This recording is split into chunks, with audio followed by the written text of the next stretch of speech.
Hello and welcome. We're going to dig into a huge question today, one that literally sits right in the palm of all of our hands. How should we really understand our relationship with digital technology? Is it just a thing we use, or is it something much, much more?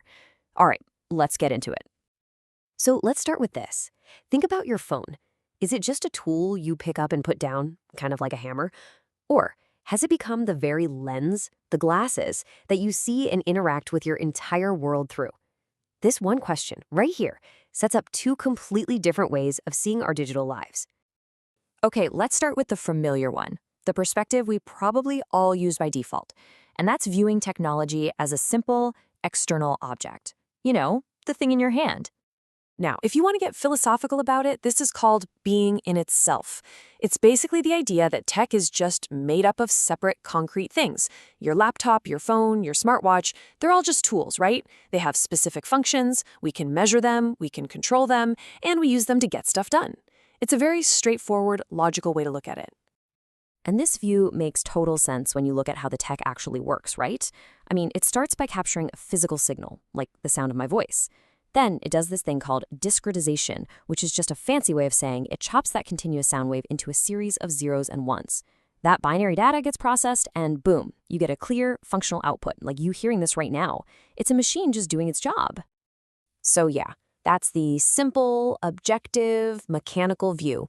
It's clean, it's easy to understand, and on a technical level, it is absolutely true.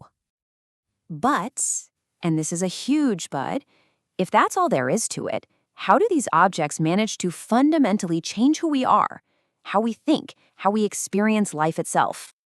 And this brings us to that second and honestly far more profound perspective. Technology not as an object we hold, but as a world we actually live in. This is where we get into a really powerful concept called enframing from the philosopher Martin Heidegger. He argued that modern technology isn't just a bunch of tools, but a powerful way of revealing. What he meant was it forces us to see everything, a forest, a river, even other people, as what he called standing reserve. In other words, just a resource waiting to be used, optimized, and controlled. A forest stops being a forest and becomes timber. A person stops being a person and becomes a data profile. See the shift? And building on that, another philosopher, Bernard Stiegler, argued that we've always co-evolved with our tech. He called it the exteriorization of memory. His idea was that from the very first flint axe all the way to your smartphone, our tools have acted like external memory drives. They let us store and pass down knowledge, which has allowed humanity to grow so far beyond our biological limits. We are, in his view, fundamentally technical beings. So here's the crucial difference. On one hand, you've got technology as a simple tool. It's an external object we use as a means to an end. But on the other hand, you have technology as a world revealer, a whole way of being that actively shapes our reality. This is the core difference between holding a hammer and wearing glasses. One helps you do a task, the other changes how you see absolutely everything. Okay, so let's bring this down from all the abstract philosophy and look at how it actually plays out in our everyday lives. Because, let's be honest, we are already living inside our technology. Just think about your own digital self for a second.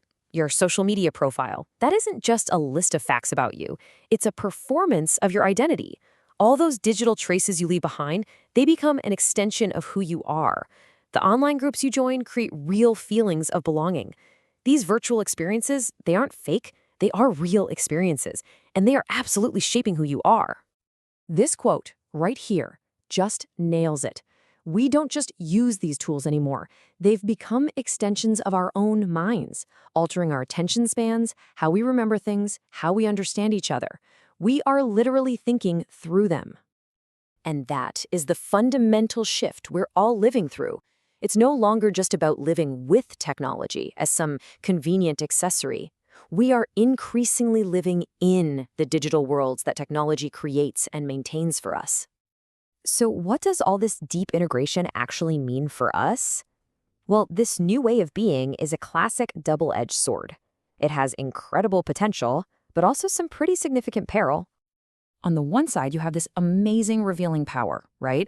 This tech unlocks totally new ways to connect, to create, to understand the world. And like Stiegler said, it's a powerful extension of our collective memory, preserving culture for generations. But the peril is the flip side of that exact same coin. Heidegger's warning about inframing is so real today, we risk being reduced to just data points for algorithms.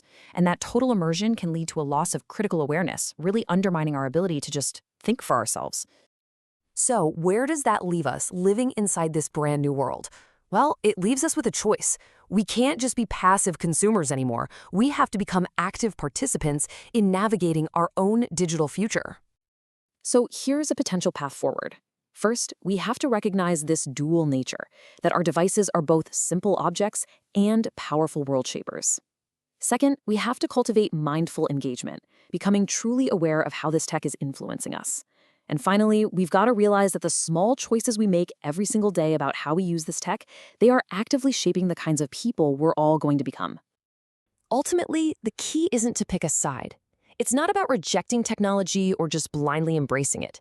The real path to flourishing in this new age is to hold both of these truths at the same time, to see technology as both the tool in our hand and the world we see through it.